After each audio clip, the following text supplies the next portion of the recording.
The next 30 minutes, we will talk about meaningful innovation to boost growth. During the last 5 years, we took many measures to shorten time to market, to speed up our innovation process, but also to differentiate stronger our offering while keeping R&D budgets flat despite the growth of the company. So I do believe we can truly talk about a transformation of innovation at Nestlé. But before we go more into the details of our measures, let's first have a look at the results we obtained so far. When it comes to speed to market, we were able to shorten the time to market by 60% since 2016. So we moved actually from an average project duration of 33 months to 12 months. And that's an average of different categories. In food and beverage, sometimes projects take us only 6 to 9 months. So we are faster now here than many of the startups which are out there. While in nutrition, you can imagine timelines are still much longer due to the registration process. So we are getting now really fast when it comes to innovation. But we were also able to keep the number of launches and shop tests up. And we increased it by 12% despite the pandemic. So we were able to execute our innovation pipelines. That required a lot of creativity of our teams and resilience to work around those hurdles which are coming here with the pandemic. Now, in terms of differentiation, we also were able to differentiate stronger our offering. Amongst the 30% of sales coming from, of growth coming from products launched the last 3 years, the share of innovation has increased. So we still have 30% of our growth coming from products we launched the last 3 years, but the percentage of innovation in this 30% has increased here by 25%. That means we have a stronger differentiated offer in the market. Lastly, we also intensified technology development and related patenting. And you see here that in areas of strategic interest, we were able to increase patenting activities by 90% during the last 2 to 3 years. So that's a significant improvement when it comes to speed to market, but also differentiation. Now, we had also, in parallel, to build new innovation capabilities.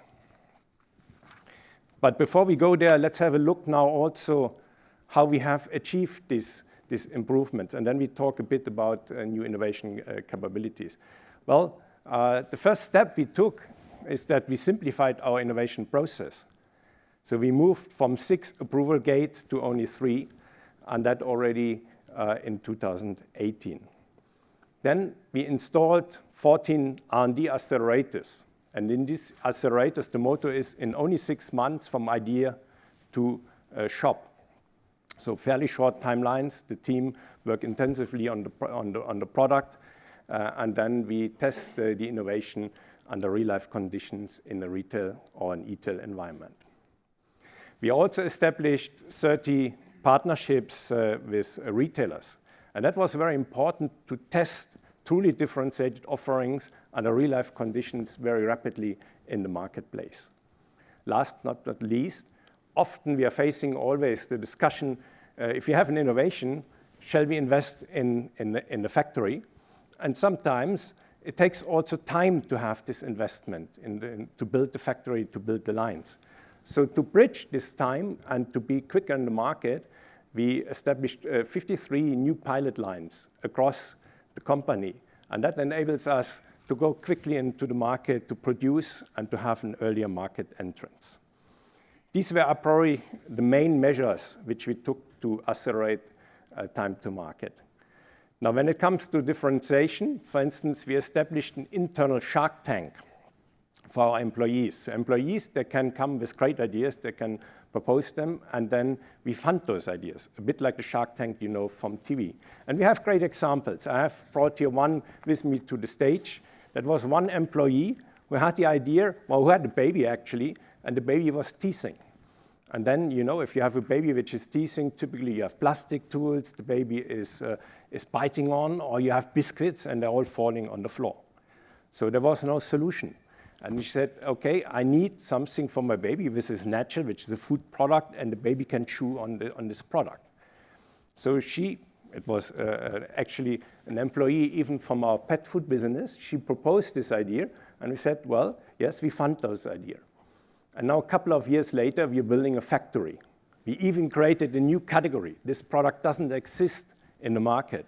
And that shows also the power and the creativity of our employees, and we are able to leverage that via this Shark Tank. Furthermore, we established 60 new collaborations with startups. So here we combine the creativity of the startups with our ability to scale innovation. And we have now first products from these collaborations going into the market. AI-based concept generation. So you have all those social media insights on social media activities in the world. And to leverage that, also to create very innovative concepts, we established an artificial intelligence concept engine, which is transforming these insights into concept proposals, which are then evaluated by our employees, by our staff, and then one or the other, we do prototyping, and then we test it with consumers. And then last but not least, I mentioned that already, the patenting activities in priority areas, a clear sign that we have created more differentiated technologies which we bring here to the market and which we protect also as our IP. Now in parallel, we built also new innovation capabilities. But this requires funding, and like I said, we wanted to keep R&D budgets flat. So we had to streamline the R&D organization. So since 2015, actually we closed 1/3 of our R&D sites. We consolidated fundamental research, and that created funds which we reinvested in new capabilities. For instance, we funded the Institute of Packaging Science, and today you will see already first deliverables of this institute. We funded the Institute of Agricultural Science, and this institute we will inaugurate beginning of next year. And then we created also dairy and coffee farms, additional farms where we can test our agricultural solutions. Mark talked about the importance to be close to our consumers, to innovate with our consumers, and to innovate for our consumers around the world. We always had innovation centers in ASEAN, in India, in Africa. We had also footprint in China. We reinforced this footprint in China by a new center. And then just 3 weeks ago, we inaugurated a new R&D center in Latin America, which was a bit of a white spot for us. And that in order to innovate closer to our consumers, to ensure that the innovation is really relevant for the local consumer and is also adapted to local supply chain conditions and local raw materials. And then our 14 R&D accelerators, which are placed in 9 markets. The last one was the R&D accelerator in the US, in Arlington, where we had our last investor seminar back in 2019. Now in this building, we have now also an accelerator. Another area which is very important for us while going forward. You can imagine the world is getting very complex also for our product developers. If you develop in today's world something, a new innovation, well, it has to taste great. That's for sure. It has to be healthy, but it has to be also sustainable, and it has to be affordable, and quality and safety is non-negotiable. Now, the equation is getting very, very complex. Now, in order to deal with this complexity, we need artificial intelligence tools. We need data science and machine learning. For instance, we developed a clinical data mining approach, which allows us to do new discoveries based on existing clinical studies. So we valorize much more what we have already done in terms of clinical studies, and we use that to create new discoveries and new inventions. Then the AI-assisted concept development, I talked already about that. But we have also now a module for recipe development. Under multiple constraints, we can now develop the most appropriate recipe. And then you see here also, we use AI also for classical plant breeding. For us, coffee and cocoa are absolutely key raw materials. Increasingly important are also pulses for all our plant-based offerings. And in order to do here the best breeding approaches to get to the most performing plant varieties, we use now also data science and machine learning. Now, we also use increasingly now artificial intelligence to increase efficiencies along the value chain. You see here on the bottom of the chart a couple of examples. For instance, machine learning for advanced process control. So some of our lines, for instance, our KitKat lines, they are self-regulating, self-controlling. So they have feedback loops in those lines. So they detect the product quality, they measure the attributes of the wafer, for instance, and then they regulate the process back. So it's a self-controlling mechanism. But we have also developed, for instance, machine learning approaches for preventive maintenance. So that allows us to reduce downtime of our lines.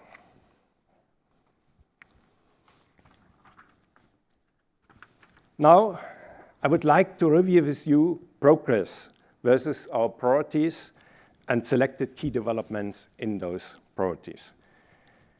We have 5 R&D priorities related to our core business. And these priorities are well aligned with the rest of the company. Food safety and quality, taste and aroma, nutrition and health, affordability, and also sustainability. We also defined 4 high-growth areas to focus on: alternative proteins, and that includes plant proteins, coffee and systems, early life and medical nutrition, including also the best nutrition for the aging organism, and then science-based pet nutrition. Let's now review selected discoveries in those areas and selected technologies which we developed. And I would like to focus on the areas here marked with the brown numbers. The first area, nutrition and health.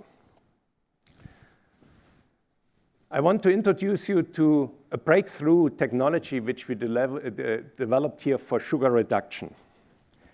It's based on a fermentative transformation of intrinsic sugars found in our raw materials, for instance, lactose in milk, maltose in malt, or fructose in, for instance, fruit juice. And using fermentation, we transform those intrinsic sugars into prebiotic fibers. That reduces the sugar content of the products. The technology is, first of all, allowing to reduce sugar content of the product by up to 50%. It depends a bit on the recipe, of course, and to reduce calorie content of our products by 25%. But more importantly, it's also having very little impact on taste.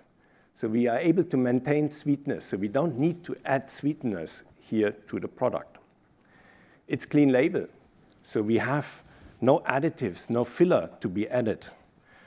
And last but not least, it's also cost neutral, or sometimes you're facing a small cost impact, but it's absolutely manageable. Now we are already deploying this technology at large scale. Until mid of next year, we will have 200,000 tons of product produced with this new technology. But there's more good news.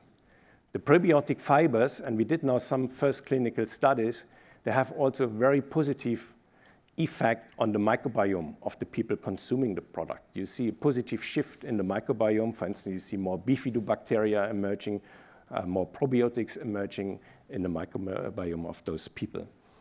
And so we have a technology allowing us in a very cost-effective way to reduce sugar, but in the meantime, we get also health benefits, which is fantastic news for us as a company.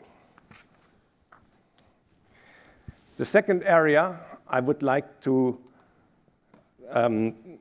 deep dive into is the area of proprietary ingredients for affordable products. Affordability is, for us as a company, one of the priorities, and true affordability requires technology. It requires new recipes. It also requires new ingredients. So here, 4 great examples of very recent developments. For instance, we developed here porridges based on spent grains. If we do our Milo malt extract, then we have those spent grains, and they're very nutritious, high in fiber and many micronutrients. So we were able to develop a technology to upcycle those spent grains and to create porridges out of this. First of all, that's very good for the environment because you don't have waste, but it's also very good for affordability of those porridges because we can position them at 20% lower price points. Second example are great tasting blends for very affordable coffee beverages. Here you see a product, Nescafé Multi, which we launched already in South Africa, Nigeria, Kenya, India in 2021. And this product is also positioned at 20 to 30% lower price points. Third example, often fortification is required for affordable nutrition. And it's not always very cost effective. And sometimes it's also oxidizing the product and interacting with the product. So if you add iron to a traditional milk powder, well, this milk powder might get rancid. Our scientists, our researchers developed here a solution for fortification of milk powder. And the good news is this iron which we are adding here to fortify, for instance, the milk powder in Pakistan, you see here the example of the Bunyad brand, is 3 times more bioavailable and has a very long shelf life. So this solution we are already launching this year into the market. 2 weeks ago, we announced also that we are launching a nutritious protein blend to partially replace egg in egg dishes in Latin America. You see that here, ovo mas. So that's a protein powder, very nutritious, which you can blend with eggs, and you can extend the volume of those eggs. You can create, for instance, omelets, tortillas, or scrambled eggs at much lower cost, and still keeping great nutrition and great taste. So these are 4 examples how we enable truly affordable products via technology, via ingredients in our company. Sustainability. That's the third area to support our base business. Sustainability is a company priority. And to reach our related goals, we need new technologies. For instance, our packaging experts, they are reducing headspace of packaging. They're simplifying packaging materials to make them easier to recycle. But often that's not enough. So we are also developing barrier papers, totally new generations of papers, which are protecting the product very well, but which are still recyclable in the paper stream. And we are working on biodegradable bioplastics. And very often we combine paper with those bioplastics to come to the solution. For example, while doing so, we already replaced 5 billion straws globally, plastic straws with paper versions. A massive undertaking, and we completed that already 2 years ago. Furthermore, we are executing together with our colleagues from operations a very comprehensive program to reduce greenhouse gas emissions of milk. And that includes feed supplements. It includes also measures to reduce soil emissions, but also manure management. We think that the combination out of different interventions will enable us to reduce greenhouse gas emissions by 30 to 50%.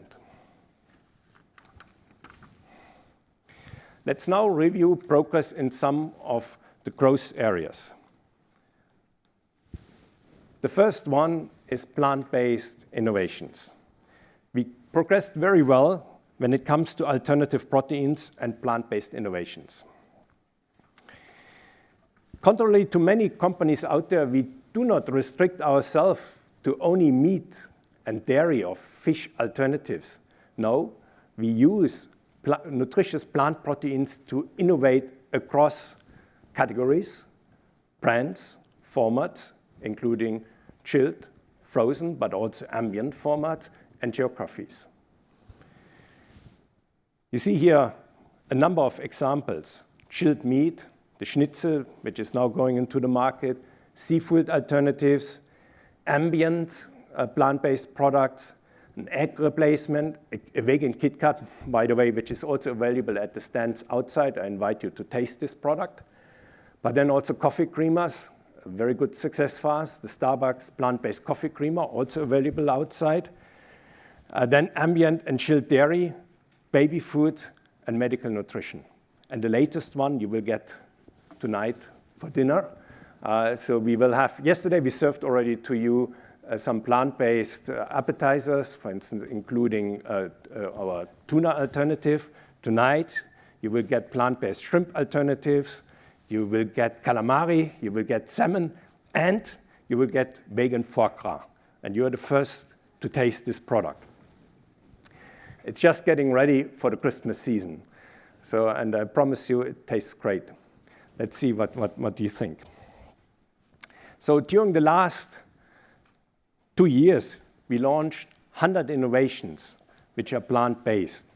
And that allows us to still grow in this area double-digit. You always see now this discussion in the public that plant-based is slowing down, not for us. So for us, it's still a very successful journey. And we are leveraging in those developments our various expertises along the value chain. It stretches from agricultural science. Peas and beans have not been created by nature to do a milk alternative out of those ingredients. So we are adapting now the raw materials to the product we want to make by classical breeding.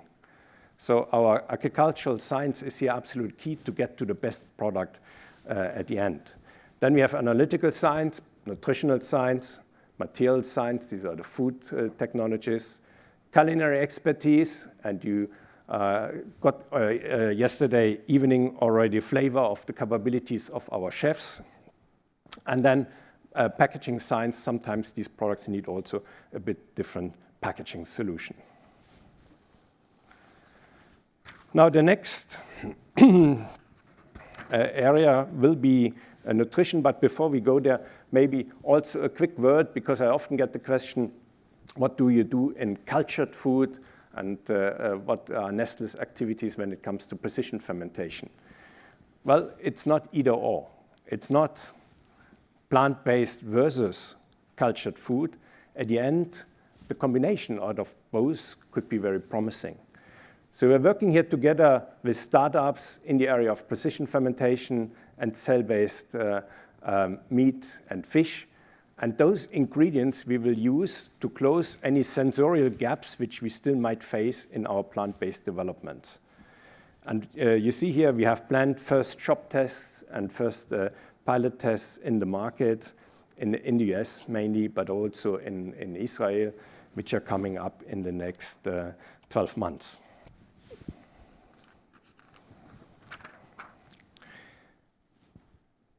Now, a word about coffee, the exciting world of coffee, and for us as a company, a very important area.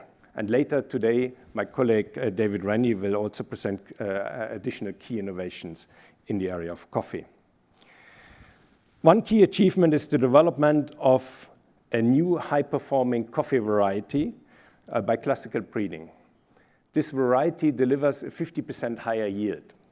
And that means you can use less fertilizer.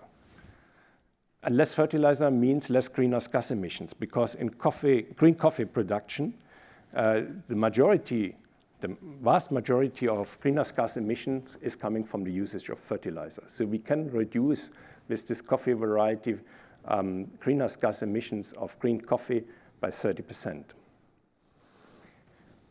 But our scientists in the Agricultural Institute also developed drought and disease-resistant varieties. You can imagine climate change is really a challenge for us, and we are worried about supply with green coffee. So these varieties will enable us to keep up supply, even if there's less rain or even there is more diseases which are spreading. So that's very important for us in the future to secure our supply with green coffee.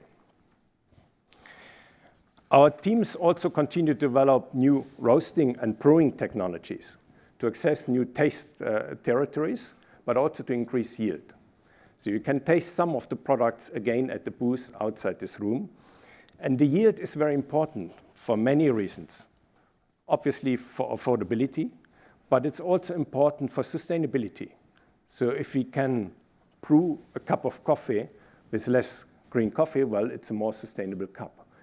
But it's very important for us to always keep a great taste and not to change the taste, but to make better usage out of the raw material.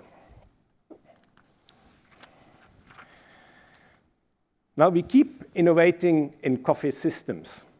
For instance, some years ago, our engineers developed the Nespresso Virtuous system. And you see this system also in the exhibition outside this room. In this system, the coffee capsules, and this is the capsule, is rotating at 6,000 to 7,000 revolutions per minute. That's 3 times the speed of an aeroplane propeller. And the machine is still remaining on the table. It's not moving, and it's not very loud. You will see that. Why this rotation? Well, with the rotation, we have a much more complex and complete extraction, a much more complete extraction of the coffee, meaning we have a richer and more tasty long cup. But we were not stopping there. We also developed now additional systems, an additional system for Nescafé Dolce Gusto. You see that here on the left hand of the current slide. It's a new coffee system which works with a home compostable paper pot. This system is protected by 38 patents, and due to the new packaging format, we are able to reduce the packaging amount by 70% and to lower the carbon emissions by 20%. You will be able to taste this coffee. I think it's a fantastic cup. It's a great cup, and that was enabled by our scientists of the Packaging Institute and the technologists in the Systems Technology Center. So they work together here. So it's one of the major contributions of our packaging scientists in the Institute. Right-hand side, you see another key development, which is a paper-based home compostable capsule for Nespresso Original. And the challenge was here to make this capsule retrocompatible with the large machine park which we have out there. Now, it sounds very simple, a paper capsule, but inside this capsule we have 15 bar pressure during extraction. 15 bar, this is 3 times the pressure in the tires of your car. And to maintain this pressure and still have a capsule which is composting and which is degrading in a compost facility within 6 to 12 months was really challenging. But at the end, and I feel very proud what our scientists and technologists have achieved there, we made it, and we will bring that to the market beginning of next year. You see here also both inventions and both developments are protected by many patents, so each one by roughly 40 patents, so we have created quite a patent fortress in this area. Now let's talk about nutrition for all stages of life. Early life nutrition. Mark mentioned that we need to accelerate growth of our infant formula core business. And here are 2 discoveries and 2 developments which should enable that. First of all, our human milk oligosaccharides. We talked already about that during the Investor Seminar in Arlington back in 2019. Human milk oligosaccharides are carbohydrates which are found mainly in mother milk, but not in bovine milk. So we brought the first generation of those human milk oligosaccharides to the market, and we launched in 50 markets. The sales represent already 1.3 billion Swiss francs. The business is growing 15%, so very good success for us. The second generation, we are now bringing to the market. Until end of this year, we will have launched it in 20 markets, and that's a more complex blend of those human milk oligosaccharides, providing additional benefits related to immunity and microbiome. On the right-hand side, you see an additional discoveries, a complex lipid blend, functional lipids, which are accelerating myelination of the infant brain. That's a development process happening in the brain of an infant, and it's very important for cognition, language, motoric function, so the cognitive abilities of the infant. We will launch this new plant in Hong Kong and China still this year. So 2 very important developments in the area of infant nutrition. But also very good progress when it comes to nutrition for aging people. You see here 3 examples. A bioactive plant to improve mobility in elderly humans. We launched that, for instance, in milk powder and functional milk powder in China. In the middle, you see a functional plant here, a functional food for pets and for dogs to improve heart health in dogs. And on the right-hand side, you see here bioactives to restore mitochondrial function. With age, the cells lose the ability to create energy. So we found bioactives which are restoring this ability to create energy, and we launched it under the Celltrion brand, and the products are also available at the stand of Nestlé Health Science. Now, by doing all those clinical studies, we are exploiting also synergies between the clinical studies performed for our pet food business and for our human business. So you see here, for instance, an example where we found that the aging brain is losing its ability to create energy and out of glucose. So we replaced the glucose here, for instance, by some special lipid plants called MCTs. And this solution works for pets and for humans. So we launched it in form of a Purina diet, but we launched it also in form of a functional milk powder in China. And we have now a supplement for Nestlé Health Science based on this functional lipid plants. And then we have other areas, benefit areas, where we exploit, again, those synergies between clinical research for pets and humans, for instance, gut and digestive health, glucose and prediabetic, mobility and muscle, and anxiety and stress. And we are the only company who can exploit those synergies because we have a pet food and we have also a human food business. So that brings me nearly to the end of my presentation. The question is valid, what's next? Well, as a company, we will continue to drive growth through differentiated product concepts and technologies, and we will continue to focus on accelerated translation of fundamental science into discoveries, into innovations, which we will leverage across multiple categories and brands.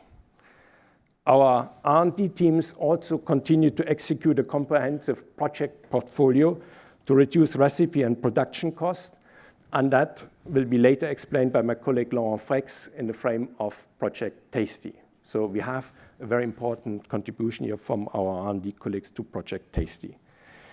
Going forward, our partnerships with retailers are key to test together highly differentiated product concepts. So we will continue this journey. We will continue also to focus on technology and agricultural practices to improve sustainability of products and operations. And lastly, we started also to incubate certain discoveries requiring specific capabilities externally.